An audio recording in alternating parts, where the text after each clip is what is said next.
Chez Dako, en fait, ce qui nous a permis de nous démarquer de la concurrence, c'est que on vendait à l'époque un vrai produit à des vrais clients basés sur l'IA. Et en fait, sans dire que les concurrents vendaient pas de vrais produits, c'est pas ça, mais comme ils avaient souvent levé beaucoup de fonds, ils avaient moins la pression de vendre. Et nous, on avait faim, on n'avait pas le choix en fait.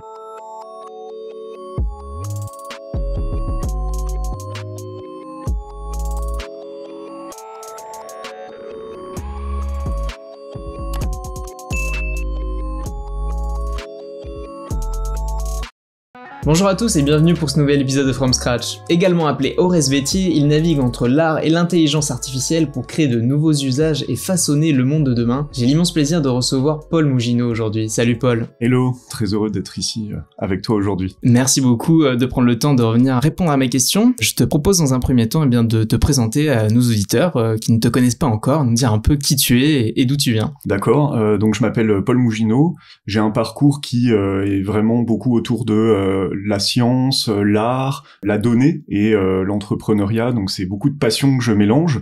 Dans le passé, j'ai fait des études d'ingénieur et d'école de commerce.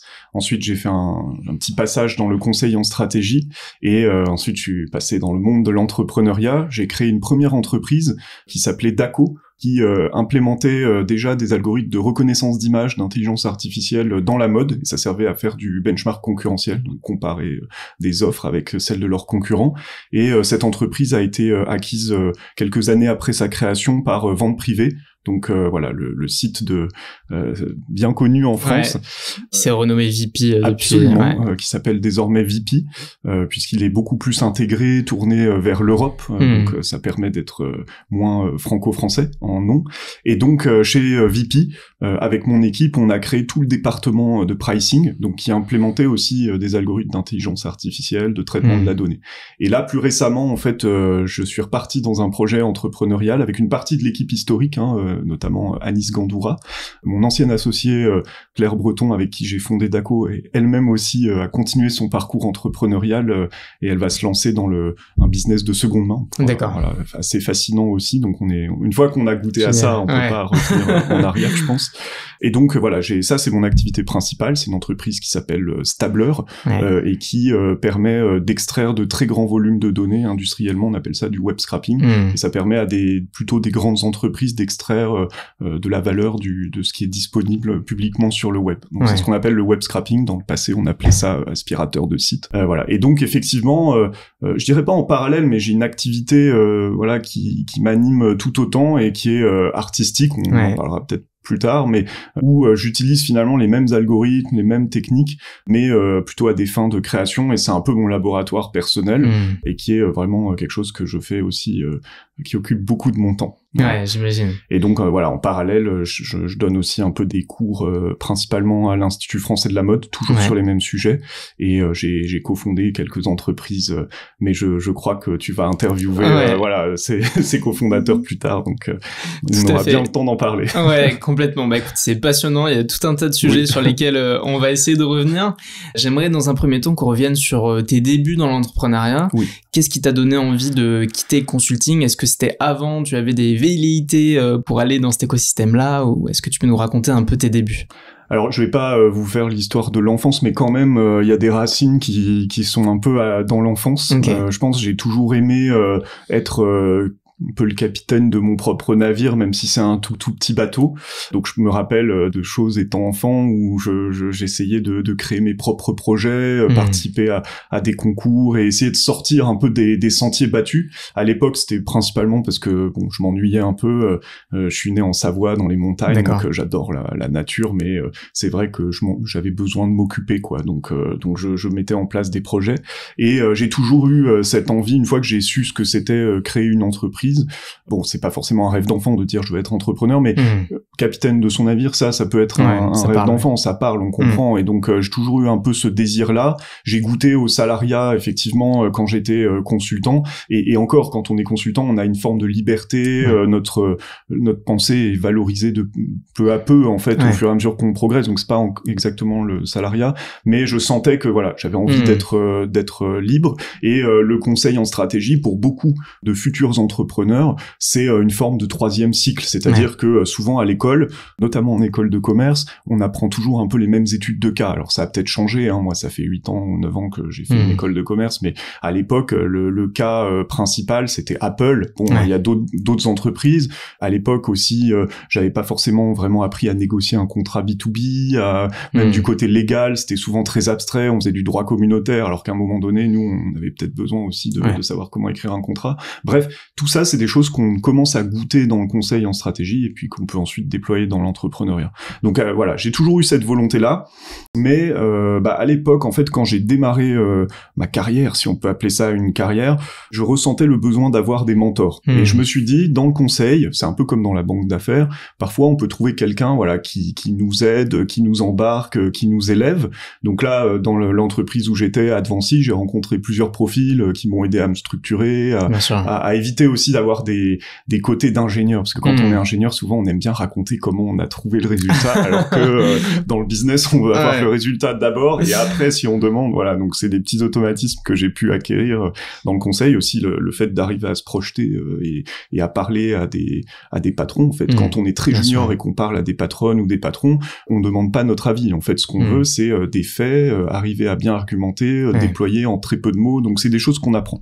Et voilà. Mais j'ai toujours eu cette volonté-là. Donc grâce au conseil, j'ai pu avoir quelques mentors. Et puis surtout, j'ai trouvé mon équipe fondatrice avec qui j'ai cofondé donc Daco, etc. Et l'équipe, c'est très important en fait. Moi, je connais beaucoup de gens qui ont un esprit entrepreneur, qui ont une idée, qui sont pas dans la procrastination, mais qui se lancent pas parce qu'ils ont toujours pas trouvé l'équipe. Voilà, tu as gardé des mentors encore que tu avais à l'époque? Non, alors en fait moi ça a toujours été un rêve d'avoir quelqu'un qui peut me suivre au fil du temps. Là j'ai peut-être un peu passé l'âge, mais en fait j'ai trouvé non, pour la réponse est non, en un seul mot. Même à l'époque en fait il y avait beaucoup de turnover dans l'entreprise, donc les gens que j'aimais bien ils restaient jamais extrêmement longtemps non plus pour différentes raisons, mais aussi parce qu'ils allaient entreprendre. Beaucoup ont créé des entreprises, donc j'ai jamais trouvé ça. En revanche, pour faire une toute petite incursion dans l'art, c'est vrai que moi il y a beaucoup d'artistes que sans dire que je les considère comme des mentors, c'est des gens dont la pensée m'influence beaucoup, donc j'essaye de me nourrir par ce biais-là. Mais j'aurais bien aimé avoir un mentor. Ouais, j'imagine. Alors pour revenir sur Daco, comment tu as eu ou vous avez eu l'idée, puisque je crois comprendre qu'effectivement vous étiez plusieurs à partir d'Advancy pour monter ce projet. Qu'est-ce qui vous a mis un peu la puce à l'oreille entre guillemets et qui vous a fait partir sur ce projet? Alors c'est hyper simple, c'est que le boulot que on faisait chez Daco et qu'on a automatisé grâce à de la collecte de données, du retraitement par IA et de la data visualisation, en fait, on l'a fait à la main dans le conseil. Et on le faisait beaucoup de fois. Les clients étaient prêts à payer des sommes assez importantes, donc on s'est dit, il y a un marché qui est en plein développement. On voyait quelques concurrences développées aux États-Unis, et surtout, à l'époque, on se parle de ça, c'était 2014, l'intelligence artificielle commençait à devenir accessible pour des PME, au sens où c'était possible d'acheter des GPU, donc des cartes graphiques un peu sophistiquées, autrefois dédiées plutôt à l'armée, à des applications spatiales ou à des très grandes entreprises. Quand on était une PME, on pouvait montrer patte blanche et les avoir. Et puis il y avait les mathématiques qui commençaient à s'améliorer. Dans ces années-là, il y a eu la notion de transfer learning qui est apparue, qui était assez importante pour être plus efficace quand on entraînait des modèles. Donc voilà, il y a eu des étoiles qui se sont alignées, et c'est souvent ça en fait. Qu'est-ce qui a fait qu'on entreprend? C'est souvent qu'il y a des étoiles qui s'alignent et on n'est pas capable de dire quelle est particulièrement l'étoile qui a permis de lancer le truc, mais il y a eu beaucoup de choses comme ça. Et en plus de ça, on a trouvé une équipe, donc il y avait plein de choses qui étaient dans ce type-là. Ce qu'on a fait chez Daco, en fait, c'était que à chaque fois que des marques voulaient se comparer et comparer leur collection aux autres, elles devaient tous les 6 mois jusqu'à présent, collecter énormément de données, parfois même dans les magasins, mettre des prix dans des Excel, pour retraiter à la main, classer les catégories qui étaient différentes d'un client à l'autre, et ensuite faire un rapport. Et tout ça, en fait, on l'a complètement automatisé. Et en fait, ce qui est intéressant dans ce domaine, et c'est toujours facile de faire des post-mortem, mais a posteriori, ce qui est très intéressant de voir, peut-être 8 ans après la création de cette entreprise, c'est que toutes les entreprises qui étaient à l'époque nos concurrents, qui se sont créées sur exactement le même vertical, en tout cas la même chaîne de valeur, se sont fait racheter d'une manière ou d'une autre. C'est-à-dire que, pour citer quelques noms de concurrents, mais qui sont aussi des gens que j'ai toujours beaucoup aimés, RedViews, toute l'équipe, qui sont des gens très brillants, au bout d'un moment, ils se sont fait racheter par Lectra, StyleSage récemment, donc aux États-Unis, s'est aussi fait racheter. Peut-être un des seuls, c'est Edited, mais à mon avis, c'est parce qu'ils ont tellement levé que leur valo est inatteignable par des gens qui pourraient les racheter, mais c'est un autre problème. Mais en tout cas, il y a beaucoup de demandes dans ce secteur, et on s'en est bien sorti parti, quoi. Ouais. Alors au tout début, comment vous avez fait pour avoir vos premiers clients? Est-ce que vous avez fait un premier MVP? Comment ça s'est passé dans la création de effectivement cette techno? Oui, alors on a fait toutes les erreurs possibles. Voilà. Donc, c'est bien qu'on en parle alors. Donc c'est le bon podcast pour en parler. Donc non, on a fait toutes les erreurs possibles. La première erreur qu'on a fait, c'est déjà de développer un MVP, bien sûr. À un moment donné, faut développer une techno, mais de le développer en chambre. C'est-à-dire que on avait loué un appartement à Paris en se disant allez, ça va être nos bureaux, on est dans le 9e, c'est super et tout, et en fait aucun intérêt. On aurait mieux fait d'aller directement si possible dans un accélérateur ou au moins un espace de coworking, ça existait déjà, et de travailler en émulation avec les gens juste pour l'énergie. Bon, ça c'est une première erreur.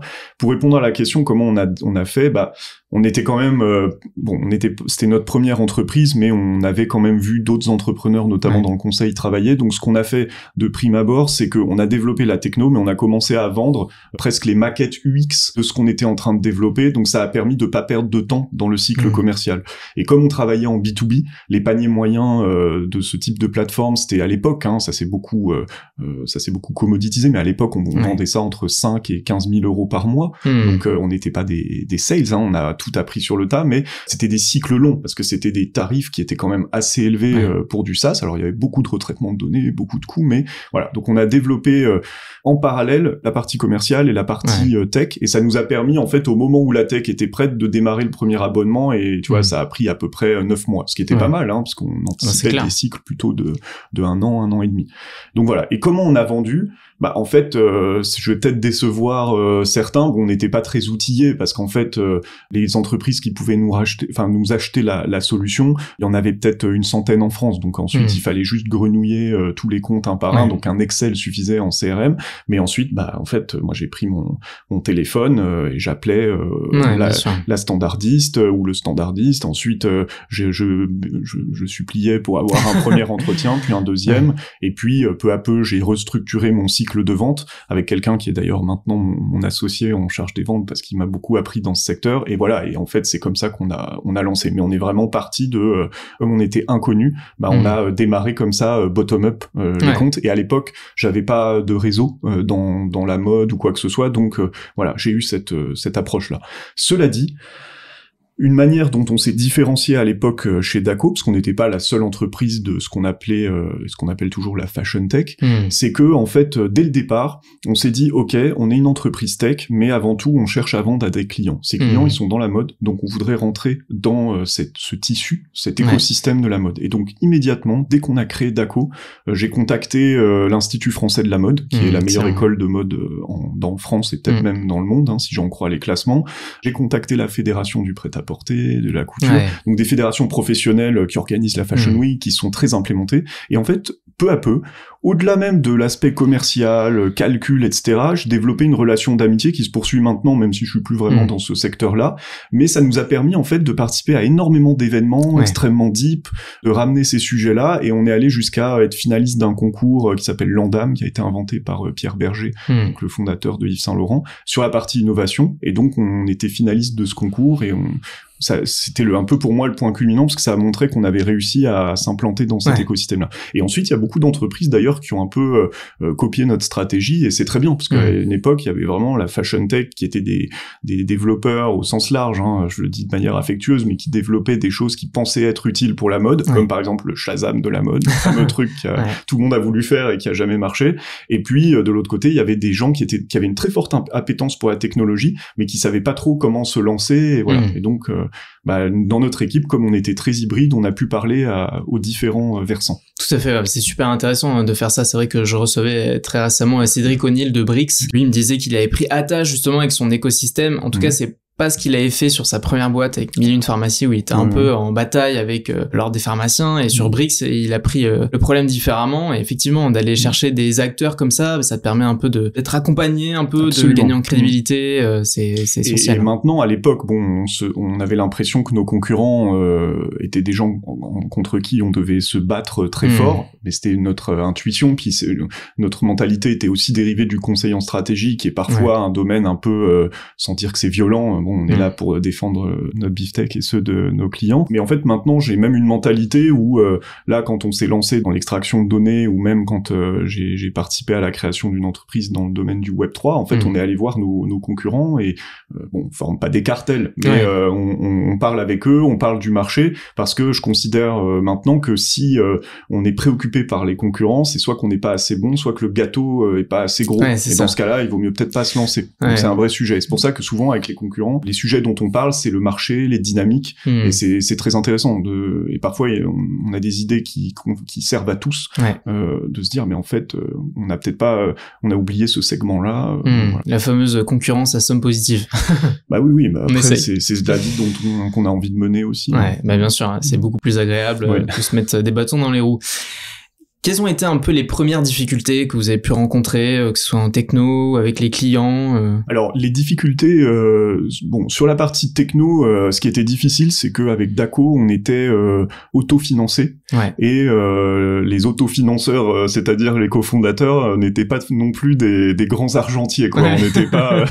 Parfois, mon associé Anis, il me dit que j'étais le grand argentier de Dako, mais bon, j'avais des économies tirées du conseil, et en toute transparence, ça devait être 20 000 euros que j'ai injecté, et que c'était pas des sommes folles, quoi. C'est ça que je veux dire. Donc, la difficulté, mais qui était aussi une source d'opportunité, c'est qu'on a dû être très débrouillard. J'oserais même dire bricoleur, c'est-à-dire que, par exemple, Anis s'est formé lui-même à toute la techno, et maintenant il a des compétences d'architecte, de ce qu'on appelle DevOps, qui sont demandées par plein de gens, parce qu'en fait, il fait des montages incroyables, mais à la base, c'est quelqu'un qui a une formation de mathématicien, mais qui a dû se former sur le tas à toutes ces technos-là. Claire, c'était un peu pareil chez Dako. En fait, on n'avait pas de compétences de développement de produits, donc on a dû se former à plein d'outils, etc. Et moi, de mon côté, en fait, je m'occupais à la fois de l'entraînement des intelligences artificielles, donc ça, c'est un domaine de toute façon qui existait pas. On n'avait pas de formation, donc il fallait se former. Et puis sur la partie vente, moi, je suis comme toi, je suis ingénieur, donc c'est pas des choses qu'on apprend initialement, mais à un moment donné, quand on joue avec notre argent et qu'on est dans la survie, on doit se débrouiller. Et un autre aspect qu'on a toujours gardé par la suite, notamment avec Anis, qui est vraiment mon binôme dans la partie tech, c'est que en fait, quand on joue avec son argent, on fait beaucoup plus attention à comment on développe. Et donc, je prends un contre-exemple. Quand une entreprise de technologie lève sur un PowerPoint, c'est un peu open bar pour acheter du cloud, payer des machines hyper chères, etc. Alors que comme nous, c'est vraiment à chaque fois qu'on mettait 1 000 euros sur la table par mois pour payer notre infra, c'était 1 000 euros où on n'allait pas en vacances, où on se faisait pas des petits trucs un peu sympas. Et donc, en fait, dès le départ, on a eu une mentalité où on se disait comment on peut optimiser notre structure de coût. Le juste besoin, quoi. C'est ça. Et surtout, en fait, comme maintenant on est plutôt depuis le début dans mes projets, je suis toujours dans une approche un peu B2B industrielle. Je vais pas t'apprendre que dans l'industrie, en fait, ce qui est très important, c'est la structure de coût. Donc même si tu fais des marges très élevées, si t'as une structure de coût très optimisée, le jour où une guerre des prix démarre, toi, t'en as sous la pédale et tu mets pas la clé sous la porte. Voilà. Et donc, qu'est-ce que vous avez mis en place pour justement surmonter un peu ces difficultés et puis amorcer tout simplement votre croissance? Il y a eu plusieurs aspects. En fait, vraiment le nerf de la guerre dans l'entreprise, quand on crée une entreprise, c'est à la fois le temps et l'argent, mais finalement c'est la même chose, parce que c'est finalement une durée fois un taux horaire à un moment donné, ou un abonnement. Donc finalement, en fait, on a mis en place pour arriver à s'auto-financer différentes stratégies. Déjà, sur la partie un peu top line, le revenu, on a essayé de trouver des revenus que j'appellerais one shot. Donc en fait, des pans entiers de notre technologie qu'on était en train de développer, on a réussi à les appliquer dans des cas de conseil, et donc on travaillait avec des cabinets de conseil où on leur fournissait de la donnée de mode pré-mâché, etc., et ça alimentait leur mission, ça leur permettait de vendre à des taux horaires aussi, taux journaliers plus élevés pour eux, et donc tout le monde y gagnait. Et ça, en fait, à chaque fois, pour nous, c'était plusieurs dizaines de milliers d'euros qui rentraient dans l'entreprise, et ça s'apparentait à des mini-levées. Et c'est comme ça qu'on a réussi à développer notre tech. Ensuite, bien sûr, on travaillait beaucoup sur les ventes, mais une difficulté qu'on avait, c'était que les clients, ils mettaient très longtemps à nous répondre, et donc avant qu'on ait réussi à avoir des abonnements récurrents, c'était un vrai sujet. Mais on avait un effort soutenu de suivi, parce que vous savez sûrement que parfois des clients, il faut les relancer 8 fois en moyenne. Je crois que c'était une sorte de statistique que j'avais vue avant qu'ils commencent à répondre. Donc c'est un vrai sujet. Et l'autre aspect, donc ça c'est la top line, et puis sur les coûts, c'est ce que je disais tout à l'heure, on a toujours essayé d'optimiser les coûts. Un exemple concret, c'est que par exemple il existe chez Amazon et d'autres fournisseurs des instances, donc des serveurs qu'on peut acheter, et ça s'appelle des instances spot. Donc en fait c'est des instances, normalement on les utilise pour tester des technologies, et en gros on les a à moins 70% parce que c'est des capacités qui sont disponibles et pas utilisées, pas vendues donc au coût fort, mais en contrepartie Amazon ou d'autres fournisseurs peuvent les résilier à tout moment, peuvent dire ok je te la coupe parce que je l'ai vendue au vrai prix à quelqu'un qui est prêt à payer le vrai prix. Et en fait je la fais courte, mais on a réussi à créer une infrastructure qu'on utilise d'ailleurs toujours maintenant dans notre approche, ultra stable sur ce type d'infrastructure spot. Donc c'est pas c'est assez innovant, c'est assez dur à mettre en place dans les faits pour avoir un taux de service élevé, mais nous ça nous a permis, notamment c'est un des multiples leviers qu'on a activé pour optimiser notre structure de coût. Donc là je suis un peu rentré dans les détails, mais comme tu poses la question, en fait c'est à chaque fois c'est plein de petits détails comme ça, et donc en résumé quand t'as une entreprise, tu prends un peu ta chaîne de valeur et t'essayes de te dire où est-ce que je passe un temps monstre alors que c'est inutile, et où est-ce que je passe aussi j'ai des choses qui me coûtent très cher, est-ce que je peux l'améliorer? Et les entreprises, elles vous payaient comment quand elles prenaient une formule C'était alors à l'époque on n'avait pas des systèmes de facturation automatisés, donc c'était un format SaaS qui envoyait des factures automatiquement et on payait par trimestre, quoi. C'était par mois. C'était par mois. C'était mensuel. Donc ça faisait un peu d'apport, mais c'était pas.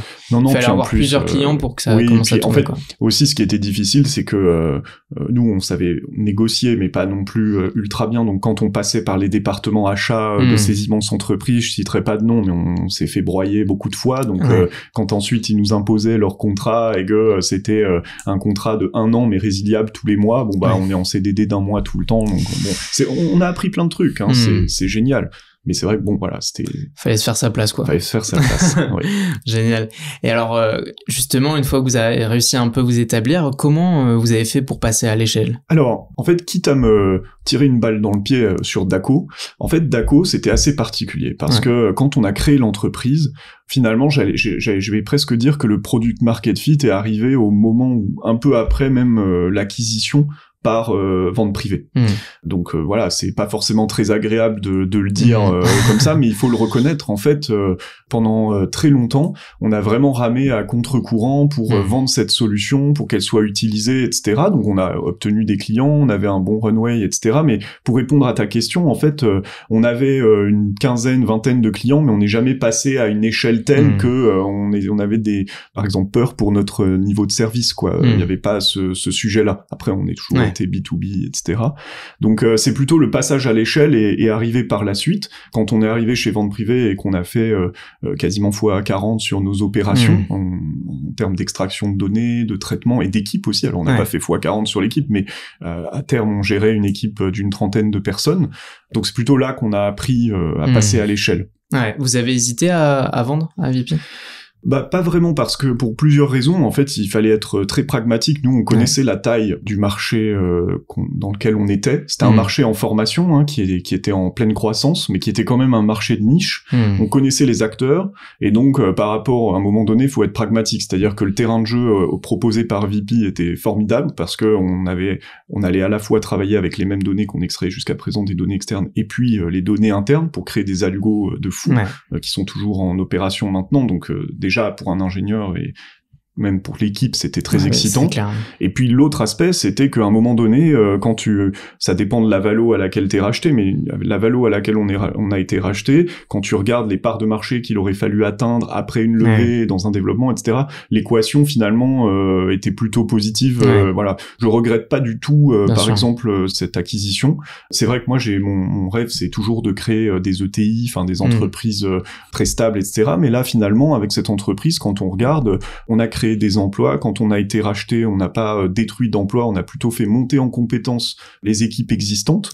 Les emplois qu'on avait créés ont été maintenus, et à la fin, finalement, globalement, les salaires de l'équipe qu'on a rejoint ont plutôt augmenté. Donc c'est plutôt une opération qui était positive et qui a ensuite, bien sûr, été profitable pour le groupe. Donc, bien sûr. Voilà. tu vas en 2018, c'est ça? 2018, c'est ça. Et donc tu intègres les équipes de VP. Exactement, et pendant 3 ans et demi, donc jusqu'à mi-2022, on a développé le département pricing, donc on a continué de augmenter les opérations d'extraction de données, et puis sans rentrer trop dans les détails, on a mis en place des algorithmes en fait qui permettent de affiner les prix aussi bien au moment de la négociation qu'au moment de la vente à tout un chacun dont nous faisons partie. Et puis il y a tout un ensemble d'outils qu'on a mis en place qui faisaient levier à chaque fois sur les mêmes données, mais voilà. Et alors, quand on est dans un gros groupe comme ça, on va dire, comment on fait pour gagner en croissance et Nous, on avait l'avantage, c'est que quand on a été racheté, on avait des objectifs en fait très précis, qui étaient des objectifs qu'on avait affinés au moment de l'acquisition. C'était le travail principal en fait de ce qu'on appelle les banquiers d'affaires, les avocats, etc. C'était de bien définir ce qu'on était censé faire, ne serait-ce que pour le mesurer. C'est pas qu'une question de confiance. Nous, on s'est toujours très bien entendu avec les équipes, mais c'était de se dire, ok, voilà, on considère que l'acquisition est réussie si au bout de l'année 1 on a fait ça, etc. Donc globalement c'était assez cadré. Pour répondre à la question, c'est vrai que on était une entreprise de 5 personnes, on a intégré un groupe qui en faisait peut-être 6000, donc c'est une autre dimension. En fait, quand t'es dans une très grande entreprise, t'as des éléments qui font que potentiellement tes projets vont moins vite que ce que t'avais anticipé. Et il y a plus d'inertie. L'inertie est souvent due à ce qu'on peut appeler la politique, c'est-à-dire que parfois, en fait, dans les grandes entreprises, le management, il est un peu par pyramide, donc les gens qui sont au sommet d'une pyramide, ils ont pas forcément de fonction précise, ils sont surtout là pour représenter un département ou un service, et donc ils peuvent, pour des raisons politiques ou diverses, ou même parfois aussi parce qu'ils ont des priorités dans leur département qui sont différentes, ils peuvent ralentir le truc. Donc moi, ça, je le comprenais bien, on a travaillé avec cette contrainte-là, et puis bon, heureusement, ce qui est chouette chez Vente Privée, c'est qu'il y a quand même beaucoup d'énergie, voilà, c'est une entreprise qui est plutôt jeune, qui essaye toujours de se remettre en question, donc ça s'est très bien passé, mais on est resté quand même plus d'1 an et demi de plus que la période de fusion, donc ça s'est très bien passé, mais c'est vrai que bon, nous, avec notamment à Nice, on a toujours eu un mindset un peu entrepreneurial, et donc au bout d'un moment, ça nous intéressait pas vraiment d'être chef de département ou quelque chose comme ça, c'était plutôt ça l'idée. Et donc c'est à ce moment-là que vous avez décidé de partir sur Stabler? Oui, alors Stabler, en fait, finalement, c'est une entreprise donc beaucoup plus complexe que ce qu'on faisait chez Dako, mais en même temps, ça se raconte beaucoup plus simplement, parce que Dako, c'était vraiment extraction, retraitement des données par IA et data visualisation. Donc on faisait vraiment 3 blocs technologiques, et avec Stabler, on s'est concentré sur le bloc finalement dans lequel on a été les meilleurs, qui est l'extraction de données. C'est vraiment une deep tech, c'est très difficile de faire ce qu'on appelle du web scrapping, parce qu'aujourd'hui, il y a tellement de techniques anti-robots, les standards d'internet sont tellement complexes qu'il faut vraiment comprendre tout un ensemble de couches de protocoles, d'approches, de comportements de robots, etc. Donc c'est passionnant, mais c'est vraiment une deep tech. Donc ça, notamment là, on est en train de lever des fonds. Nous, notre critère de sélection des fonds, c'est est-ce qu'ils comprennent un peu la tech, parce que si c'est des fonds qui sont remplis de VC, qui ont fait HEC, et qui comprennent pas ça, en fait, on peut pas forcément s'en vous voulez un vrai partenariat. Non, mais surtout, c'est difficile à expliquer à quel point c'est deep tech. Donc c'est très particulier, mais c'est passionnant, et surtout, dans le monde, tout le monde scrape. Et ça, on s'en est rendu compte quand on était chez VP, parce que c'est un petit monde. Dans le monde, il y a peut-être une centaine de personnes qui font ce qu'on fait dans le web scrapping. Donc c'est pareil, c'est comme dans l'IA à une époque, on se connaissait tous. Et donc on a été contactés par des entreprises qui voulaient nous recruter ailleurs, etc., pour faire la même chose. Et on s'est dit quand même, c'est un marché important. Et en fait, avec Anis, après, on a calculé la taille du marché, et on s'est rendu compte que rien qu'avec les acteurs existants, le marché, il était à peu près de l'ordre de 4 milliards d'euros par an, ce qui est à la fois beaucoup et pas beaucoup. Mais surtout, quand on se rendait compte que la plupart des acteurs développaient leurs propres scrappers en interne, on s'est rendu compte qu'en fait c'était peut-être 20% du marché qu'on avait calculé, et en réalité le marché il est plutôt autour de 20 milliards, voire plus d'euros, sans compter tout ce qu'on appelle la RPA, l'automatisation d'action et tout. Bon, je rentre pas dans les détails. Et donc on s'est dit quand même, il y a quelque chose à faire. Et quand on voyait toutes ces entreprises qui essayaient de nous recruter, alors quand je dis toutes, il y en avait 5 ou 6, mais c'était des très grands groupes, des très grands groupes industriels qui voulaient qu'on fasse la même chose. On a parlé avec eux, et en fait ils nous disaient toujours la même chose. Ils disaient en fait, on avait des devs, c'était des génies, ils ont fait des bots qui marchent hyper bien, ils extrayaient beaucoup de données, et grâce à ça, on a en aval tout un usage dont on est maintenant complètement accro, et en fait ces devs, ils se sont fait recruter à grands frais, notamment dans la Silicon Valley pour les entreprises européennes, et maintenant en fait, si on fait rien dans 6 mois, tout tombe. Comment on fait ? Et donc on s'est dit, on va créer un standard, une plateforme, mais surtout un standard d'extraction de données pour que le jour où ces génies partent, en fait, ils ont utilisé une plateforme avec un système de fonctionnement, et en fait, le successeur peut lire ce qui a été fait sans rentrer dans du code complexe ou avoir à maintenir des choses qu'ils n'ont pas créées. Donc c'est un peu ça l'idée. Donc si je fais une analogie, et bon, c'est peut-être prétentieux, mais c'est une entreprise que j'admire beaucoup, Payfit par exemple, ils ont un peu fait ça pour la fiche de paye. C'est-à-dire ils ont créé leur propre système, leur propre code pour coder une fiche de paye, et c'est ça qui leur a permis d'être productifs. Voilà, je vais pas te raconter le truc de Airbnb du machin, mais nous on a un peu un langage qui est pas du tout propriétaire, c'est un langage graphique, on code avec des petits graphes qu'on relie entre eux, et ça permet de faire des outils d'extraction. Voilà. C'est un peu votre passage à l'échelle finalement de la première partie de techno que vous faisiez chez Dako, quoi. C'est très vrai, et en fait j'irais même plus loin, c'est qu'on est vraiment passé à l'échelle au moins dans notre tête sur plein de sujets. C'est-à-dire que à Nice, dès le départ, ils savaient ce qu'il fallait mettre en place pour que si on avait une croissance infinie, ce qui est impossible, on le sait très bien, mais si on devait scaler énormément, l'infra tienne le coup. Donc ça, c'était sur la partie tech. Sur la partie sales, en fait, on optimise vraiment, on a bien réfléchi à quel était notre client cible. Et en fait, quitte à se couper un peu certains clients, nous, on vise plutôt des grands groupes qui ont besoin de beaucoup extraire des données, parce que c'est le même effort de vendre à ces gens-là que à plein de petits. Donc on a plutôt ciblé ça, et c'est plutôt notre culture. Sachant que quand même, on ouvre la plateforme à des entrepreneurs individuels, c'est juste qu'on cible plutôt ça.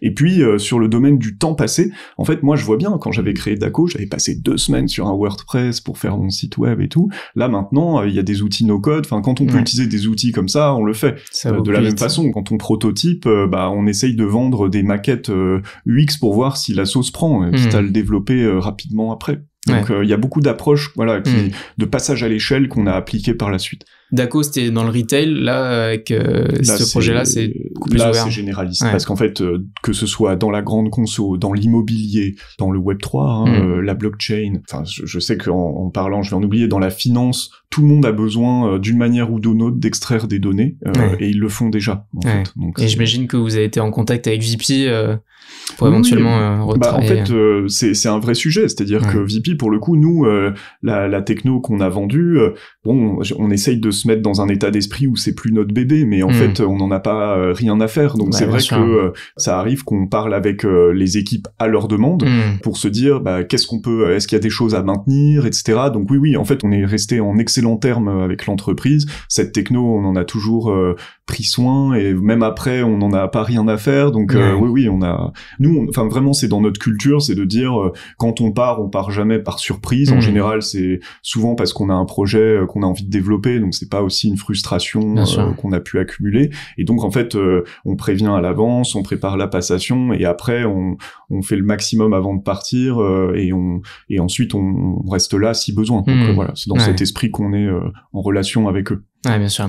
Alors, si tu devais recommencer un projet, donc essentiellement d'intelligence artificielle, puisque globalement c'est ce qui jalonne ta carrière jusque-là, si tu devais recommencer from scratch, qu'est-ce que tu ferais? Alors, c'est une excellente question. Nous, on est vraiment parti assez rapidement sur ce qu'on appelle la reconnaissance d'images, donc vraiment le traitement des images avec tout ce que ça comporte de complexité, d'entraînement de modèles, etc. Vu les années dans lesquelles on était impliqué, ce qu'on connaissait, etc., j'aurais peut-être fait un projet basé sur le texte, parce qu'il y a énormément de choses à faire sur le texte, le texte génératif, etc. Et bon, maintenant, c'est en train d'exploser, bien sûr, mais c'est vrai que déjà à l'époque, il y avait beaucoup de choses dans ce qu'on appelle le NLP, Natural Language Processing, donc ça m'aurait bien plu.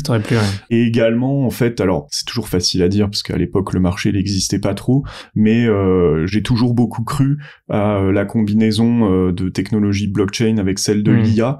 Par exemple, dans l'art, il y a un projet qui peut être un peu décrié sur le plan théorique ou fonctionnement, mais qui s'appelle Boto, et qui est un des premiers projets qui mélange les deux. C'est-à-dire, en fait, je sais pas si tu connais, mais c'est une sorte d'outil donc qui génère des images, donc génératifs, et ensuite il y a des gens qui possèdent des tokens.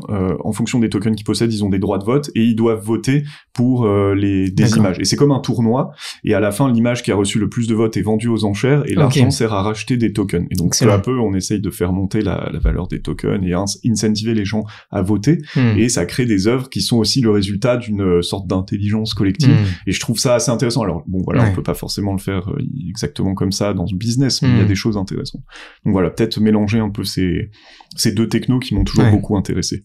Et chez Dako, il y a des choses que vous avez faites que tu referais différemment? Oui, bien sûr, beaucoup, quasiment tout, en fait, parce que à chaque fois, c'est vraiment très différent de pas être primo-entrepreneur, de créer une deuxième entreprise. Et je le dis vraiment sans aucune prétention, parce qu'à un moment donné, il faut bien démarrer quelque part. Et même quand des gens nous donnent des conseils, on les applique pas forcément quand on est primo-entrepreneur, et c'est normal, hein, c'est complètement normal. Mais en fait, ce qui change totalement, c'est à la fois l'allocation du temps et l'allocation des ressources. C'est marrant parce que à Nice, par exemple, mon associé, il est parfois un petit peu averse au risque, beaucoup plus que moi, et moi-même, bon, je suis un peu averse au risque aussi, mais même maintenant, il est beaucoup moins qu'avant, parce qu'il sait que il y a des choses où il y a aucun problème, d'autres où il faut faire plus attention. Et je te donne, pour répondre à ta question, un exemple très concret de choses que j'aurais peut-être fait, c'est que quand on crée une entreprise, il faut pas lésiner sur les fondations. Et par exemple, nous, on s'est pas forcément équipé d'un point de vue avocat, documents, etc.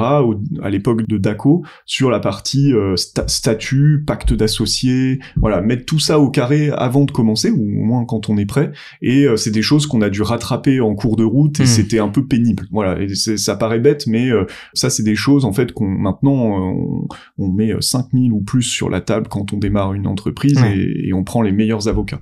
Donc voilà, il y a des choses comme ça que j'aurais plus travaillé, et également aussi, peut-être un peu paradoxal, mais se faire plus confiance. Parce que, en fait, quand on démarre, on pense qu'on va avoir besoin de beaucoup de ressources autour de nous, alors que parfois, les ressources, elles sont en nous. Et par exemple, à Nice, il a vite trouvé la réponse tout seul, mais à une époque, il se disait, bon, moi, je vais peut-être avoir besoin de embaucher beaucoup de devs pour m'aider, et puis, en fait, quand on a vu qu'on n'avait pas d'argent et qu'on devait se développer quand même, il a appris lui-même. Moi, pareil sur les ventes, Claire, pareil sur le produit. Moi, par exemple, il y a des choses, ça m'a saoulé de les apprendre, hein. L'aspect légal, écrire un contrat, moi, ça m'intéresse pas, hein, ça m'excite pas du tout, mais j'ai dû l'apprendre. Voilà. Donc, si c'était à refaire, je m'équiperais peut-être un peu plus dans ce domaine. Bien sûr. Parfois, on est surpris. Alors, ça peut être un biais de mais j'aurais aussi besoin de ça et de ça, et de trouver un peu des excuses pour entre guillemets passer à l'action. Oui, non, c'est clair. Mais et inversement, effectivement, il y a tellement de ressources en ligne que parfois il nécessite pas tant de connaissances que ça pour amorcer un premier projet et au moins mettre le pied à l'étrier. Surtout maintenant. En fait, là, l'enjeu, c'est plus comment arriver à sélectionner les ressources, à pas perdre de temps. C'est un vrai sujet. Mais c'est vrai que le biais de la confiance, effectivement, quand tu l'as déjà vécu, tu es beaucoup plus sûr, alors que là, même si tu reçois les conseils, mais que tu ne les as pas expérimentés, ça reste quand même du doute et du domaine Absolument. Alors après, tu vois, si tu veux des exemples plus précis de choses que je referais pas, bien sûr. Techniquement, quand j'ai créé l'entreprise avec l'équipe, on était dans un appartement et on développait en chambre, et ça a duré quand même quasiment 9 mois. Donc ça, je le referai plus. En fait, maintenant, dès le départ, on essaye de rentrer dans des espaces à minima de coworking et au mieux dans des incubateurs, etc. L'objectif, c'est pas forcément d'être incubé, et voilà. Bon, parfois, là, par exemple, en ce moment, on est avec Stabler, on est dans l'incubateur de Cégide. C'est un des meilleurs incubateurs de Station F. Ils ont un réseau de mentors de ouf. On a beaucoup de chance. Mais même si on était dans un espace Spaces ou autre, en fait, moi, ça me va très bien. C'est juste pas être tout seul. Ça, c'est le premier truc. Et l'autre aspect, un peu peut-être étonnant, mais j'essaierai de pas trop aller dans des salons professionnels, parce que finalement, quand on n'est pas expérimenté, qu'on n'a pas de réseau, en fait, on a un stand, personne vient nous voir, comme on n'a pas de réseau, on n'a pas fixé des rendez-vous, et on perd un temps fou, et parfois aussi beaucoup d'argent. Donc ça, c'est des trucs, maintenant que je le sais, je le referai pas forcément. Ou en tout cas, là, par exemple, ça m'arrive de faire des salons professionnels, et en fait, que ce soit moi ou mes associés, on a des rendez-vous back to back, voilà, c'est ça. On est là pour pas pour rigoler. Est-ce qu'il y aurait un gros échec, ou en tout cas quelque chose qui t'a freiné ou vous a freiné chez Dako ou dans votre projet actuel, sur lequel tu as pu capitaliser et tu nous as partager? Alors, en fait, je pense que peut-être le gros échec, c'était après, en fait. C'était quand on a été racheté par vente privée. En fait, on était avec des super équipes, etc. Mais je pense que l'échec, en tout cas, je l'ai vécu personnellement comme ça. Je pense que c'était vécu différemment par d'autres membres de l'équipe, et il y a aucun problème avec ça. Mais je suis arrivé, j'avais un niveau d'énergie, de motivation stratosphérique. Je voulais tout défoncer, mais bon, tout en restant bien sûr humble et en voulant m'intégrer dans l'entreprise, mais juste d'un point de vue du projet, je me disais mais waouh, en fait le terrain de jeu qu'on a c'est incroyable, on va pouvoir retourner le business au sens où vraiment il y a plein de choses à faire. Et en fait c'est vrai que je parlais tout à l'heure de la politique, sans rentrer dans les détails, c'est vrai que parfois il y a une inertie très forte et il y a des choses littéralement que dans une start-up on pourrait faire en 10 minutes et que on fait en 1 an. Et ça en fait je demande pas de le faire en 10 minutes, mais c'est vrai que, par exemple, dans les entreprises que je suis en train de développer, j'accepterai jamais ça. C'est-à-dire que si un jour, parce que parfois l'entreprise grandit, on s'en rend pas compte, etc. Si un jour j'entends que quelque chose, typiquement un accès à une plateforme ou quoi, aurait pu être donné en 10 minutes et qu'en fait ça a pris 6 mois ou 1 an, ça va plus me faire très peur personnellement que m'énerver. Je vais me dire, oulala, il y a un truc qu'on a mal fait dans l'histoire.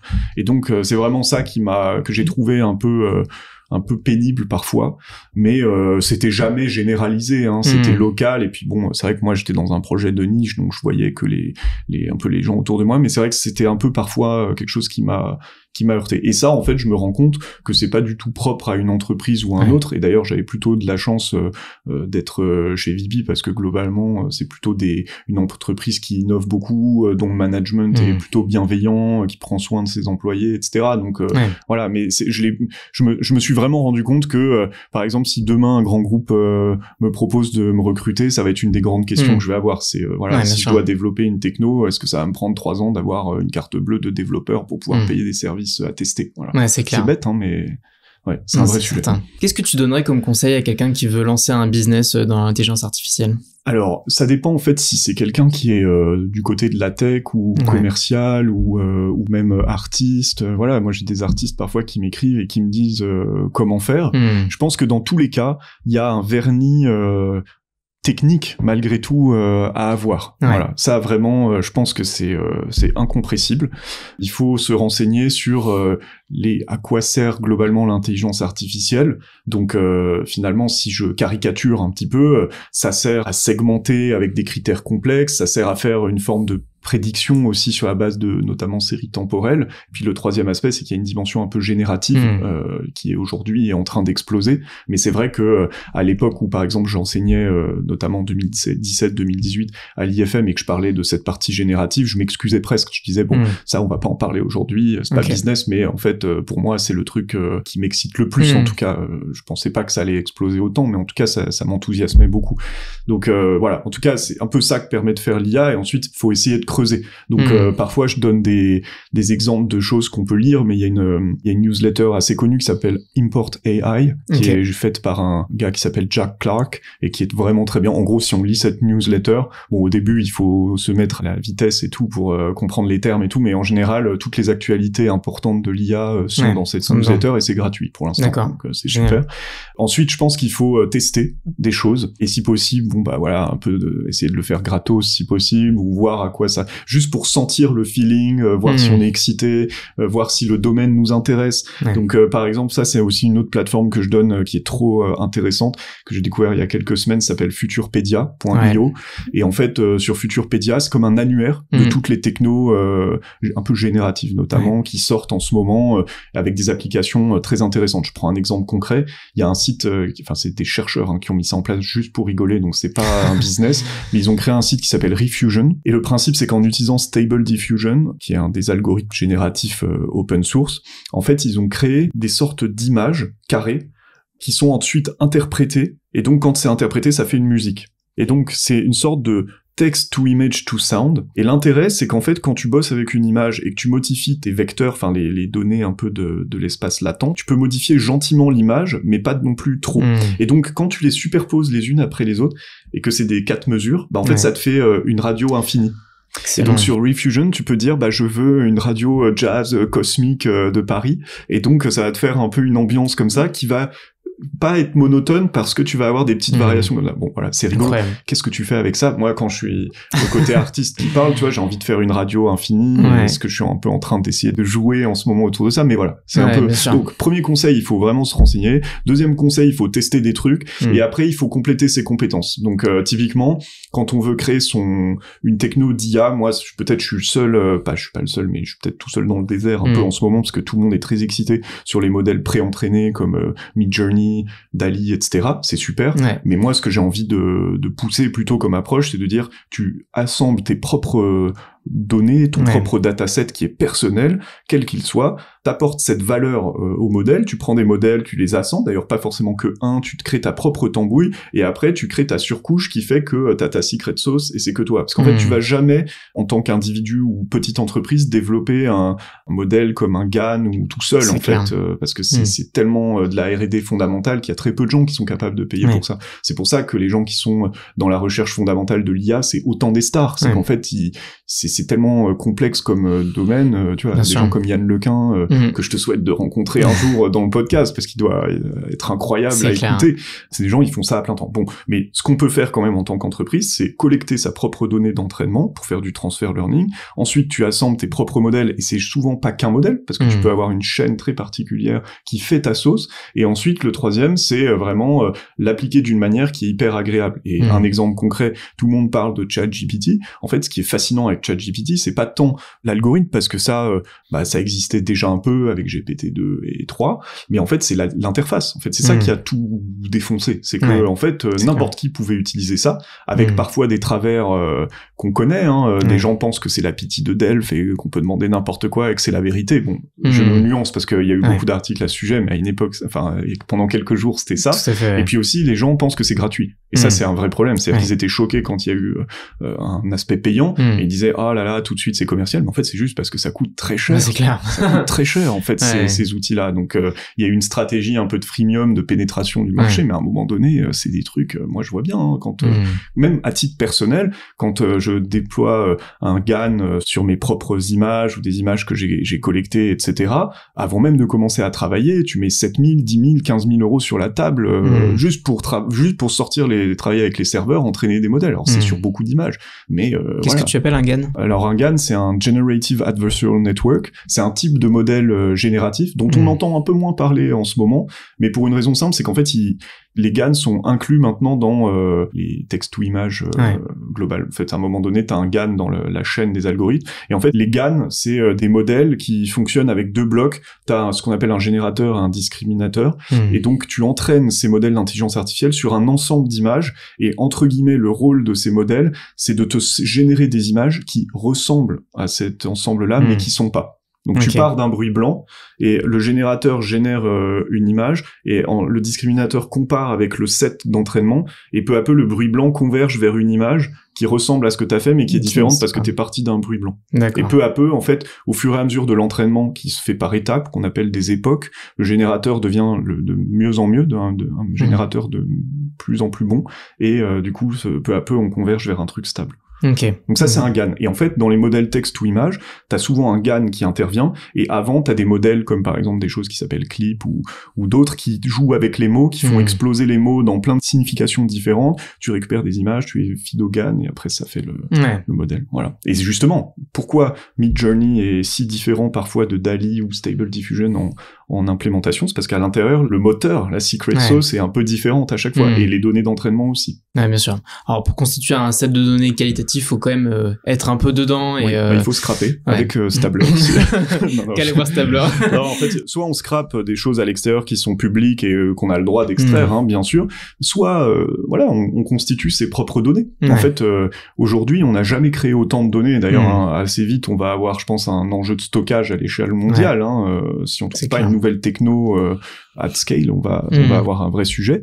Mais oui, on collecte de l'info. Mais pour revenir sur la partie artistique, quand on est artiste, on a de l'info. C'est tout ce qu'on a fait jusqu'à présent, c'est les textes qu'on a pu écrire, et donc c'est pareil dans les entreprises.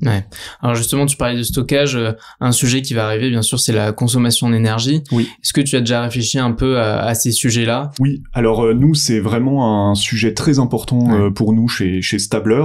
En fait, quand on regarde nos externalités négatives, c'est-à-dire ce qu'on produit de mauvais pour la nature, peut-être 99% de ce qu'on produit, c'est de la consommation de serveurs, parce que tu vois, moi, mon équipe, elle se déplace en métro ou à vélo, moi aussi, on va jamais être beaucoup plus que 10, 15, 20, donc on n'a pas forcément vocation à avoir des bureaux à l'étranger, à prendre des avions et tout, enfin on peut tout faire à distance, donc c'est vraiment du temps serveur.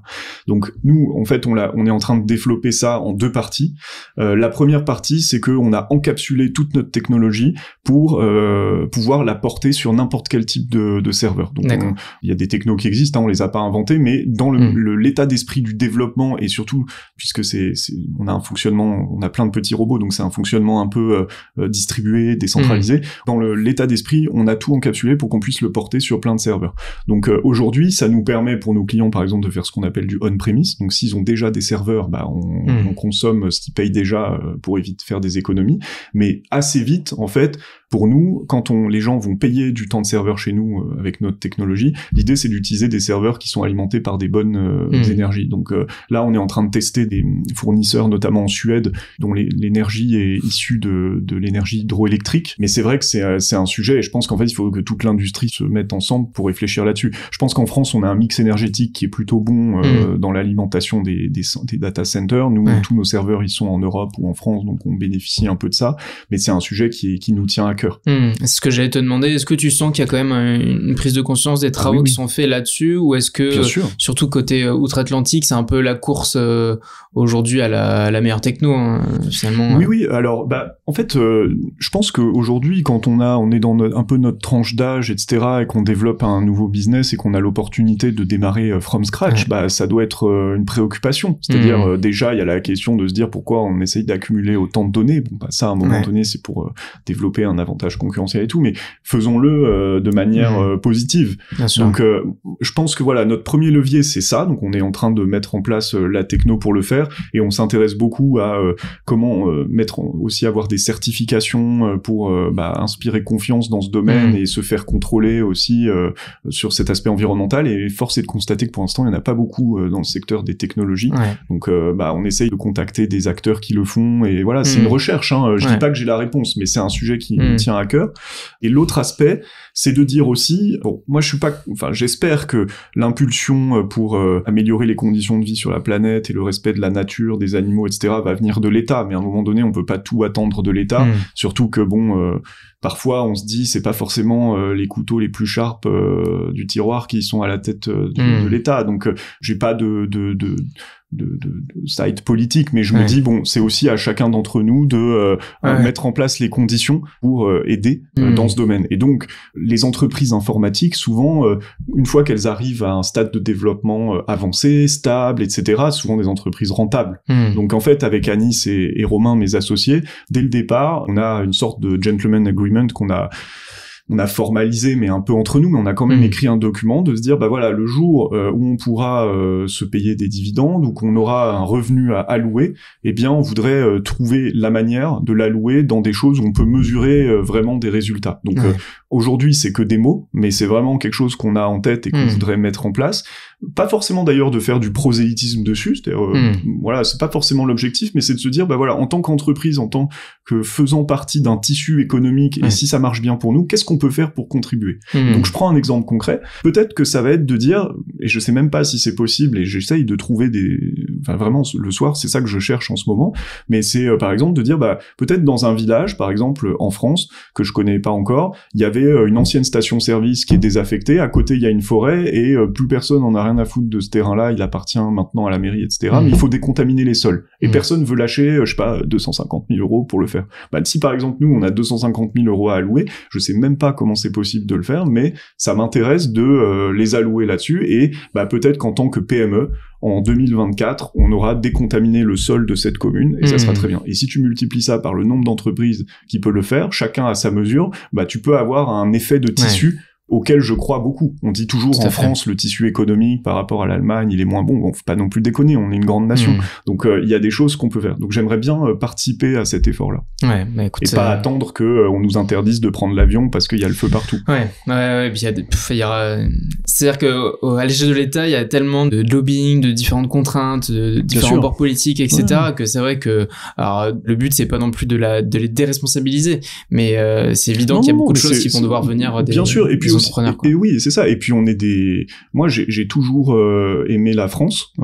C'est un pays, c'est mon pays. Je l'aime, quoi. Donc j'en ai pas. Ça m'intéresse d'être citoyen, de trouver des manières de contribuer positivement à toute cette histoire. Et donc c'est vrai que parmi les outils qu'on a, il y a le vote, il y a le fait de s'impliquer politiquement pour ceux qui en ont l'énergie. Moi, c'est pas mon truc. Donc je me dis, en tant qu'acteur économique, même très modeste, je peux aider et trouver des solutions. Ouais, bien sûr.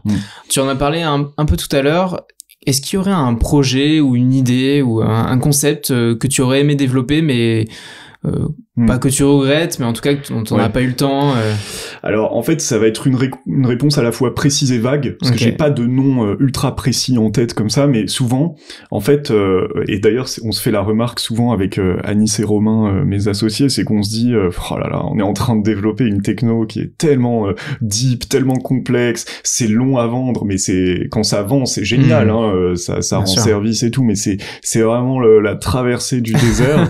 Et à côté, je sais pas, je vois je sais même pas si c'est vrai, mais je vois des vidéos de gens qui font du dropshipping à Dubaï, et voilà. Ouais. Et en fait, je pourrais pas faire du dropshipping à Dubaï, mais ce que je me dis, c'est que, parfois, ça sert à rien d'essayer de faire comme on dit dans Kaamelott, d'essayer de faire des trucs, quoi.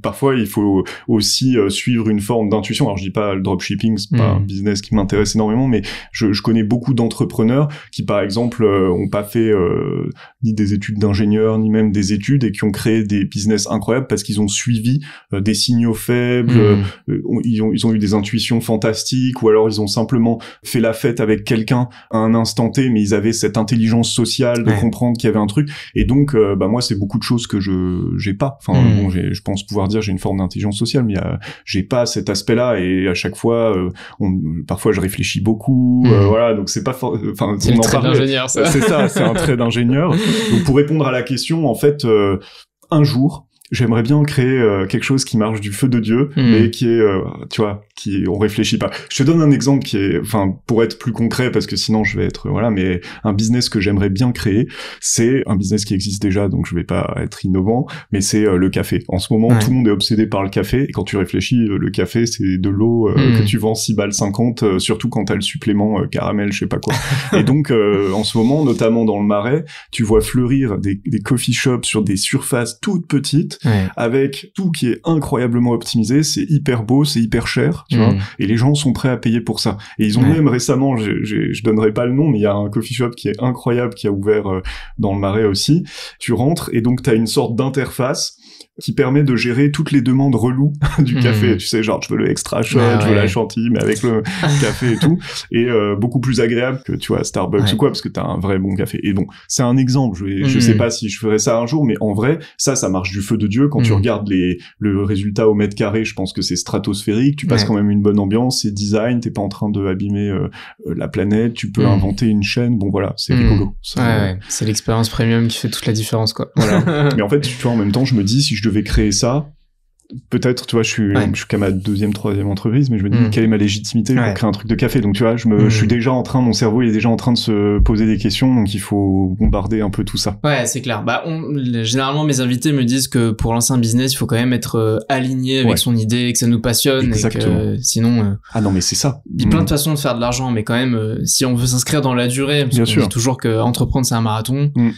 Et surtout, moi, ce que je dis souvent, c'est que c'est un peu comme quand on collectionne de l'art et qu'on est jeune, mais si tu collectionnes de l'art, si tu crées une entreprise pour gagner de l'argent, peut-être que tu peux trouver des solutions plus simples, en fait, parce que pour moi, l'argent, c'est un sous-produit. C'est même pas vraiment une mesure de la réussite, en plus. Vraiment, c'est un sous-produit, c'est un truc qui arrive quand, tu vois, les étoiles sont bien alignées et que t'es dans une sorte d'ikigai entrepreneurial, c'est-à-dire que tu sais faire quelque chose, enfin, t'es bon à quelque chose, les gens en ont besoin, c'est aligné avec tes valeurs, enfin, tu vois, le fameux, la fameuse roue. Mais, par exemple, même si tu développes un truc et que tu gagnes pas d'argent, ça veut pas dire que ce que tu fais est pas bien. C'est que, en fait, peut-être tu développes développent une techno qui est tellement deep que le seul exit, c'est de te faire acheter et d'intégrer, tu vois, dans un énorme... Et ça arrive beaucoup, des entreprises comme ça. Ou alors de faire un pivot Slack, par exemple, qui est l'un des plus connus, effectivement.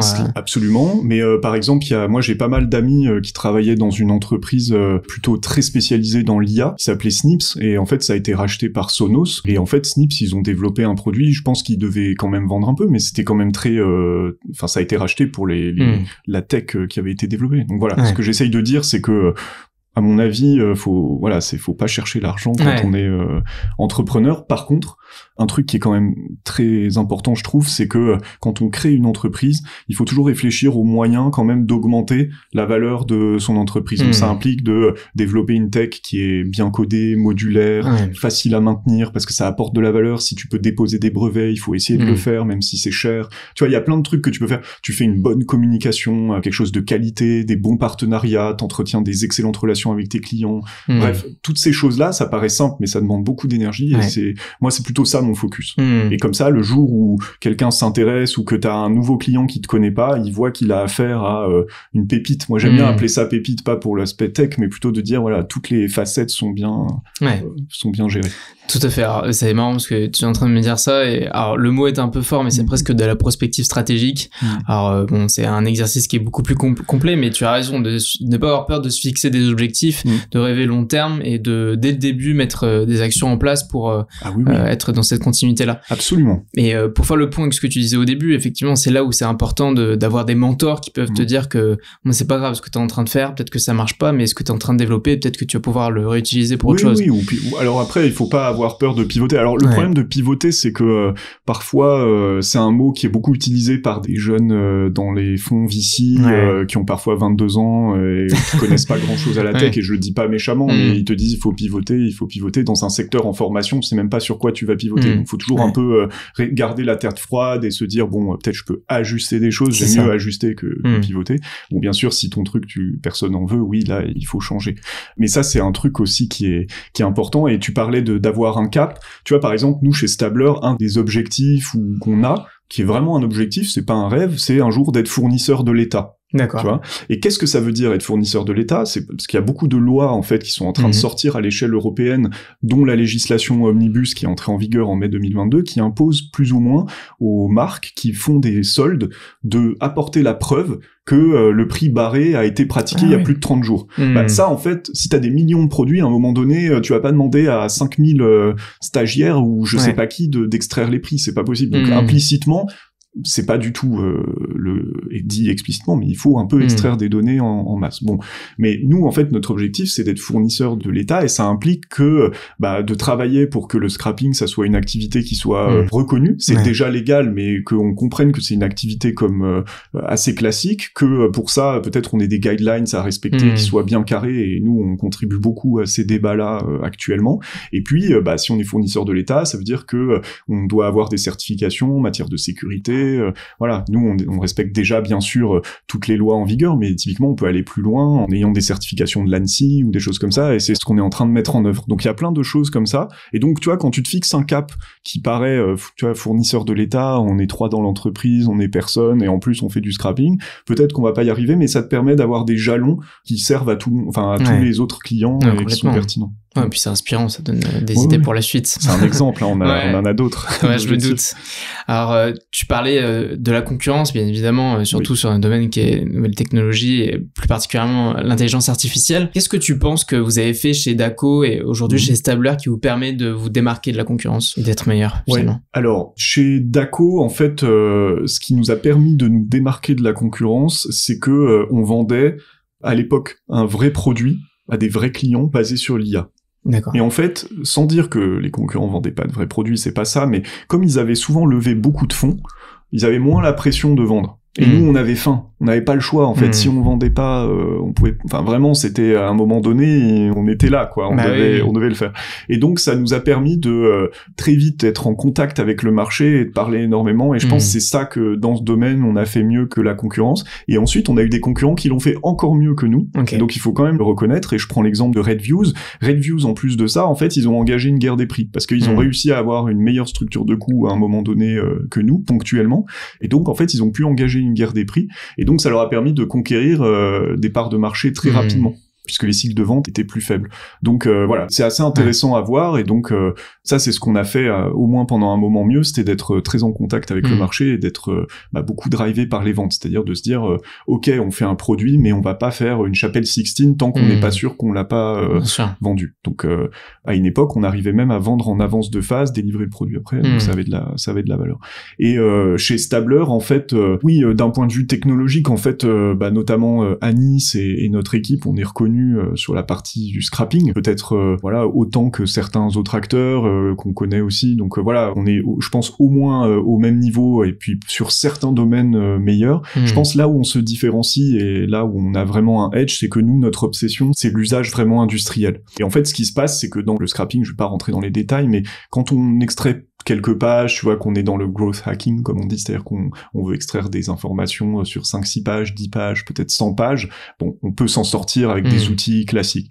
Mais en fait, ta structure de coût, si tu fais pas attention et que tu gères pas d'autres aspects, elle devient exponentielle avec le volume. Donc plus tu extrais des volumes, plus c'est inabordable d'extraire. Et donc nous, notre spécialité, c'est vraiment de se dire comment on casse cette dynamique-là, et ça implique d'avoir d'autres compétences que le scrapping, qui sont des compétences, ce qu'on appelle de l'orchestration, de cloud, etc. Et donc ça, on est devenu assez fort dans le domaine, et puis voilà, optimiser cette structure de coût. Donc c'est assez peut-être un peu relou ce que je raconte, parce que c'est très technique, mais je pense que le edge qu'on a, c'est vraiment ce edge technique là, et comme en fait nos interlocuteurs c'est vraiment des grandes entreprises, ils comprennent cette situation, parce que souvent en fait ils ont développé le truc eux-mêmes, ils sont passés sur des volumes tellement élevés que maintenant leur outil de scrapping leur coûte plusieurs millions d'euros par an. Ils se disent bon, est-ce que c'est vraiment mon métier de faire ça? Et donc c'est là qu'on intervient, on leur dit écoutez les gars, c'est un peu votre métier quand même, parce que vous avez plein d'outils qui l'utilisent, mais on va vous aider à éviter que vos coûts explosent. Ouais, bien sûr.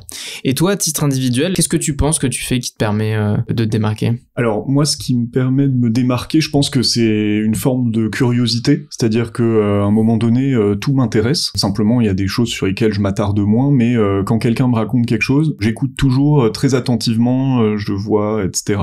Et donc malgré ça, il y a des choses à côté desquelles je passe, parce que je referme la porte trop fort pendant un moment. Je prends un exemple très concret, mais quand on a commencé à acheter des cryptos et de s'intéresser vraiment à la blockchain avec mon frère Adrien, c'était en 2016 à peu près, donc à l'époque l'Ether, je crois, il était à 30 balles, 40 balles ou peut-être moins. Donc bon, on en a acheté pas mal et tout, mais on a beaucoup gagné, beaucoup perdu.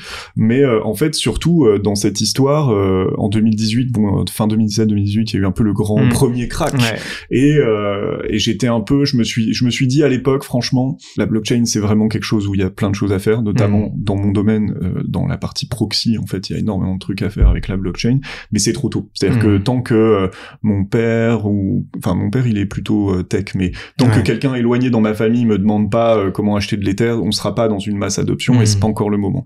Donc il y a des gens qui se sont un peu brûlés les ailes, mais c'était quand même des gens qui avaient des affinités. Et pendant cette période-là, j'ai raté tout le truc des CryptoPunks et tout. Et ça, je m'en veux, parce que j'adore cet objet. En fait, je sais pas, bon, c'est bête, hein, mais je sais que si j'avais gardé ne serait-ce qu'une petite tête dans le truc, j'aurais pu vraiment, je parle de l'année 2017, parce qu'après je suis plus revenu dans le truc, mais je m'intéressais à plutôt d'autres sujets qui étaient plus les DAO, les trucs comme ça. Mais là, ouais, vraiment, je le regrette un peu. Bien sûr. Bon, il aurait fallu que tu vendes au bon moment.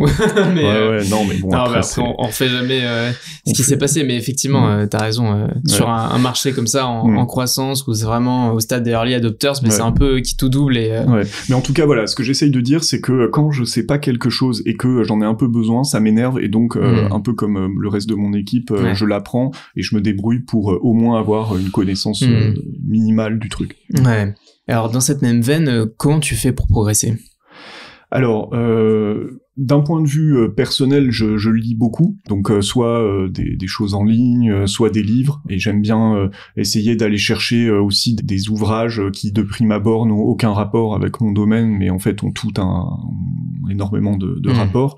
Et en fait ça c'est assez important, parce qu'aujourd'hui avec l'intelligence artificielle, en fait on se rend compte que les modèles notamment de texte savent digérer en quelques minutes ou heures ou semaines dans les pires des cas la librairie entière du MIT, enfin la bibliothèque du MIT et celle du Congrès et la BNF, etc. Donc en fait une machine peut nous ressortir de l'information si on la maîtrise bien, etc. Mais c'est pas la machine qui va nous offrir la sérendipité que peut avoir un humain ou un artiste ou un scientifique ou même quelqu'un qui se balade dans la rue et qui voit un oiseau se poser sur je sais pas quoi, il se dit mais attends, en fait je pourrais faire ça. Et donc ça, je pense qu'on peut l'entretenir en allant s'intéresser à des domaines complètement différents de ceux dans quoi on est. Donc en tout cas moi je le fais à titre personnel. Et après comment je m'améliore, très simplement, ça paraît tout simple, mais bon, il faut le faire. C'est que j'ai la chance, en fait, dans mon quotidien, je suis toujours un peu avec les mêmes personnes, que ce soit chez BEM Builders, au Resvétier, je travaille beaucoup avec quelques galeristes et des curateurs, c'est toujours un peu les mêmes, Establer, a fortiori, les associés et mon équipe. Donc en fait, c'est des gens que je connais bien, et c'est sans dire que c'est une famille, en fait, on prend soin les uns des autres, et donc en fait, je leur demande du feedback, tu vois, et typiquement, ça m'aide beaucoup. Et je peux prendre un exemple concret. Par exemple, en décembre, j'ai fait une expo d'art, et avec des pièces que j'avais montrées, etc. Et à la fin de l'expo, il y avait une des collaboratrices de la galerie qui était en stage, et on se connaissait pas beaucoup. Et justement, j'ai fait exprès de demander. Je dis qu'est-ce que t'as pensé de l'exposition, etc. Et puis même aussi, je lui demandais de la collaboration ensemble. Et elle disait tu vois, quand t'arrives dans une pièce, parfois tu parais très froid, ou en tout cas tu mets un peu une distance, etc. Et ça m'avait beaucoup étonné parce qu'on maîtrise pas forcément l'image qu'on renvoie comme ça. Et donc j'ai dit ouais, c'est intéressant. Et comment je peux faire justement pour éviter de produire cet effet, parce que c'est pas du tout un truc que d'une part je contrôle et que j'ai envie d'avoir. Enfin ça m'intéresse. Et elle me dit quand t'arrives dans un espace, quelque chose que tu peux faire, c'est partager directement un truc très intime. Alors pas forcément tu vois intime, mais dire oh là là, je sors de la piscine, ou oh là là, j'ai fait, tu vois, un truc qui a, parce que ce qu'elle me disait, c'est que je rentrais directement dans le vif du sujet, dans le business et tout. Et en fait, c'est vrai que c'est bête, mais avoir un feedback comme ça, quand tu l'appliques, c'est vrai que ça crée, ça marche très bien. C'est tout bête. Mais comme je suis toujours un peu focus, je rentre directement dans le vif du sujet. Là, ça m'a aidé. Et donc, quand tu multiplies ça par le nombre de gens autour desquels t'es, ça aide beaucoup. Et après, ils te demandent la même chose. Ouais, bien sûr. Et c'est un très bon exercice. Alors, ça se voit pas forcément à la caméra. Et moi, je suis plutôt petit, mais tu es quand même plutôt grand. Donc, tu peux paraître impressionnant, effectivement, de prime abord. Impressionnant, je sais pas, mais bon, après, à une époque, je l'étais pas, tu vois. Et typiquement, par exemple, j'ai une barbe, parce que quand j'ai créé l'entreprise, donc Daco, en fait, j'étais en charge des ventes et j'étais face à des gens qui parfois avaient 50, 60 ans, et ils me prenaient pas trop au sérieux. Ils me disaient, écoute, je sais pas quel âge t'as, mais moi, ça fait 50 ans que je vends de la chaussure, tu vois, tu vas pas m'apprendre comment fixer les prix. Et en fait, c'est bête, mais c'est des exemples de trucs que tu peux faire parfois. Puis après, j'aime bien la barbe, donc j'ai gardé. Bien sûr. Alors tu m'as fait un pont avec ce feedback qu'on t'a donné. Est-ce qu'il y a un conseil dans ta vie, un peu le conseil qu'on t'a donné et qui t'a fait changer ta façon de... ta perception, ta façon de travailler, ou quelque chose qui t'a marqué? En fait, je pense que il y a plusieurs conseils. Je parle souvent de l'aspect envoyer des bouteilles à la mer. Tu vois, quand t'aimes un truc, tu le dis, etc. Et en fait, je pense que peut-être ce qui m'aide le plus, c'est d'essayer d'être dans chaque situation, de rester dans la partie business, vraiment, c'est de toujours un peu rester factuel, tu vois, de pas essayer d'éviter de rentrer dans l'émotion, rester dans le respect aussi de toutes les parties. Donc ça, c'est un truc, ça paraît bête, mais c'est pas toujours facile à implémenter. Et moi, dans le passé, c'est vrai que parfois, je rentrais très vite dans des trucs émotionnels, alors que parfois, les gens me faisaient des retours, des feedbacks, et c'était purement business. Donc là, maintenant, j'essaye de rester comme ça, en tout cas, d'être plus factuel. Donc ça, c'est un peu un truc que j'ai accumulé au fil du temps. Et je pense, non, la seule chose, c'est, à mon avis, de rester curieux. Ça, j'essaye de le faire en permanence. Je sais qu'on vient d'en parler, mais c'est de toujours s'intéresser. Parce qu'en fait, la société, en tout cas, les évolutions vont très vite. Parfois, ça peut faire peur. Il faut pas s'inquiéter. On n'est pas obligé de tout savoir tout le temps. Et c'est OK. Mais si on est curieux, en fait, il y a toujours des choses à aller chercher personnellement. Et en général, être curieux, ça permet de vivre longtemps aussi. Ça, c'est un truc. Et je prends un exemple aussi concret, c'est que j'ai eu la chance de rencontrer récemment et peut-être même là, de lancer une collaboration avec mon idole absolue. Les gens qui me connaissent savent qu'à un moment donné, je vais en parler. Mais Vera Molnar, donc qui est une très grande artiste numérique, la première en tout cas à avoir utilisé notamment les ordinateurs, une des premières. Et en fait, j'ai eu la chance de la rencontrer il y a quelques semaines. Et je lui montrais des images générées par intelligence artificielle, elle avait jamais vu ça avant. Et elle était d'une curiosité incroyable. Elle était dans sa chambre de maison de retraite qu'elle avait complètement retransformée en atelier. Et parfois, une maison de retraite, ça peut être triste dans le décor, dans l'ambiance. Et là, moi, je suis ressorti, j'avais un feu incroyable. Et elle avait une curiosité invraisemblable. Et donc, c'est pas lié à l'âge, c'est pas lié au fait d'être dépassée. Elle accepte complètement qu'elle comprend pas tout, mais elle prend ce qu'il y a à apprendre. Et c'est ça qui est chouette. Alors, de par ta curiosité, j'imagine que tu es allé sur beaucoup de sujets, tu t'intéresses nécessairement à plein de choses. Est-ce qu'il y a quand même quelque chose dont tu n'as pas eu le temps jusque-là et sur lequel tu aimerais travailler, que ce soit sur le plan de la spiritualité ou... Oui, alors bien sûr. Alors la spiritualité, c'est un sujet, je sais pas si je peux dire c'est un sujet qui m'intéresse, mais il y a une grande partie de ma vie que je passe dans le silence. Je m'intéresse beaucoup à la méditation, enfin même tout simplement au silence. Tous mes trajets, je les fais à vélo, donc j'ai beaucoup le temps d'être comme ça, essayer de me recentrer. Donc c'est pas forcément, enfin c'est un domaine que j'explore, mais que je suis déjà en train d'explorer. Moi, ce qui me manque en ce moment, alors je sais pas si ça va répondre à la question, mais c'est un peu la notion de nature, quoi. Là, je sens que ça va faire un peu plus de 10 ans que j'habite à Paris. J'adore cette ville, j'adore tout, quoi, l'offre culturelle, les moments qu'on peut passer et tout, mais là, je suis quand même né dans les montagnes et tout, et le fait de pas voir la ligne d'horizon ou une petite montagne bleue au loin, ça me manque un peu, là. Donc j'aimerais bien, dans le futur, ajuster un peu, pas pivoter, tu vois, mais ajuster les conditions de vie pour que au moins pendant un moment de l'année, et si possible la majeure partie, je puisse être dans la nature, avec des animaux, etc. Enfin, moi, c'est ça que j'ai toujours aimé, et donc ça me manque un peu. Ouais, bien sûr. Voilà. Et après, sur le plan purement technique, en ce moment, ce qui m'excite énormément, mais je suis en train d'absorber énormément de contenu là-dessus, c'est les DAO. Donc les Decentralized Autonomous Organizations, parce qu'en fait, j'en parle quelques instants, mais aujourd'hui quand même dans les entreprises notamment, les gens ils sont un peu tristes, parfois ils sont un peu désabusés, ils trouvent que leur travail n'est pas valorisé, et ils ont raison, parce qu'en fait le salaire récompense le fait d'être là de 9h à 5h et de faire ce qui est dans ta fiche de poste. Le bonus, c'est si t'as un peu dépassé le truc. L'intéressement, c'est un peu grâce à toi, mais globalement c'est plus un effort commun, donc soit t'en as pas, mais tu sais pas vraiment quand est-ce que ça va se passer, puis ça dépend de l'industrie aussi.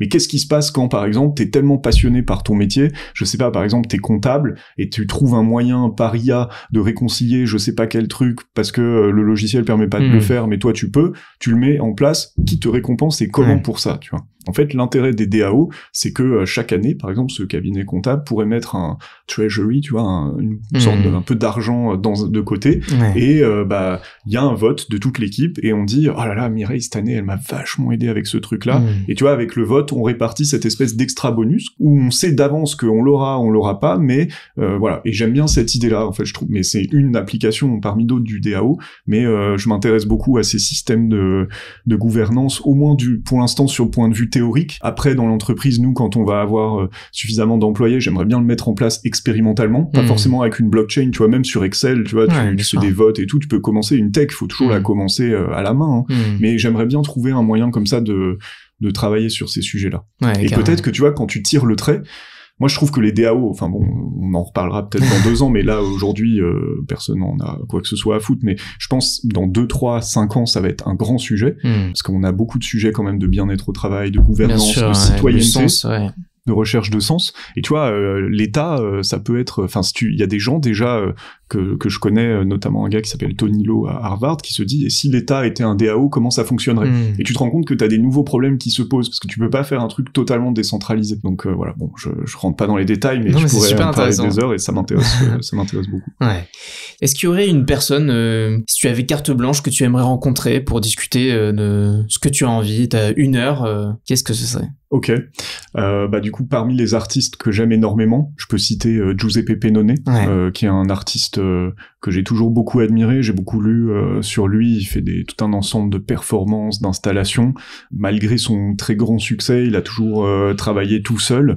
En tout cas, dans la création vraiment des œuvres en tant que telles. Et donc, parfois, j'aimerais bien passer quelques minutes ou quelques heures avec lui, surtout pour voir comment son cerveau fonctionne. En fait, j'arrive à lire via les livres, j'arrive à comprendre certaines choses, mais j'aurais plein de questions à lui poser. Et en fait, c'est souvent ça, ce qui se passe chez moi, c'est que comme j'aime vraiment immensément l'art, et bon, sans dire que je suis un rat de musée, je regarde beaucoup de choses, et que pour moi l'art c'est une forme de R&D de la vie dans une certaine mesure. Il y a plein de questions qu'on se pose aujourd'hui que les artistes se sont posées il y a peut-être 50 ans parfois, certains d'entre eux. Donc ça m'aide vraiment à comprendre. Et il y a beaucoup de choses d'infos que je récupère dans l'art et que j'applique d'une manière ou d'une autre dans la tech, des approches, des modes de fonctionnement, des comportements. Donc voilà, c'est quelqu'un qui m'intéresserait beaucoup. Et si on s'était parlé il y a un mois, j'aurais dit Vera Molnar, mais j'ai eu la chance de la rencontrer. Donc l'objectif c'est aussi après un moment donné exécuter quoi, arriver bouteille à la mer. On va y travailler. Est-ce que tu aurais quelqu'un à me recommander pour un futur passage sur ce podcast et avec qui tu pourrais me faire une introduction? Bien sûr, alors il y a pas mal de gens que j'admire beaucoup, notamment voilà, dans mon entourage ou parmi mes amis. Donc je sais que tu vas rencontrer Neil Robert, donc fondateur de BEM Builders, mais qui a une aventure entrepreneuriale incroyable. On s'est rencontrés il y a 10 ans, on a failli créer une marque de t-shirts ensemble. Voilà, dans l'équipe, il te racontera, mais voilà, j'en dis pas plus, je veux pas le spoiler, mais tu lui demanderas qui y avait dans cette équipe. C'est vrai que c'était assez incroyable. Donc vraiment très belle aventure. Et également quelqu'un qui a un parcours tout à fait intéressant, c'est un de mes meilleurs amis, il s'appelle Robin Marais, et donc il a créé une marque de gel douche sans eau qui s'appelle Robin Hood. Avant, il a eu toute une aventure entrepreneuriale, il a commencé à créer sa première entreprise à 18 ans, et en fait, aujourd'hui, il est en train de pivoter aussi sur un modèle tech, donc on s'influence beaucoup, et lui, il a vraiment un cheminement intellectuel qui est vraiment très intéressant et qui est assez différent de moi. En fait, c'est quelqu'un qui est je sais pas si je peux dire encore plus ou beaucoup plus pragmatique. Donc voilà, j'admire pas mal. Donc là, je sais que j'ai cité 2 hommes, mais t'inquiète, par mail, je te donnerai des profils pour rétablir la parité. C'est juste que c'est un peu les amis que j'ai autour de moi. Et je pense si pour le coup, il faudrait que tu rencontres peut-être aussi Claire Breton, qui est mon ancienne associée et qui elle part avec son équipe dans le domaine de la seconde main. Donc là, c'est un business totalement différent. Sujet, ça. Super sujet aussi. Donc je te mettrai en relation. Voilà. Génial. Paul, merci beaucoup. Merci. Où est-ce qu'on peut te retrouver, te suivre, tes différents réseaux? Oui, alors moi je suis un petit peu sur Instagram, voilà, j'aime bien. Mais bon, je suis assez facile à trouver, donc voilà, je suis vraiment facile à trouver. En vrai, j'ai peut-être pas beaucoup bossé cette partie intimité numérique, donc voilà, ça se passe plutôt bien. Et sinon, pour mon entreprise, donc le site c'est stabler.tech, stabler.tech.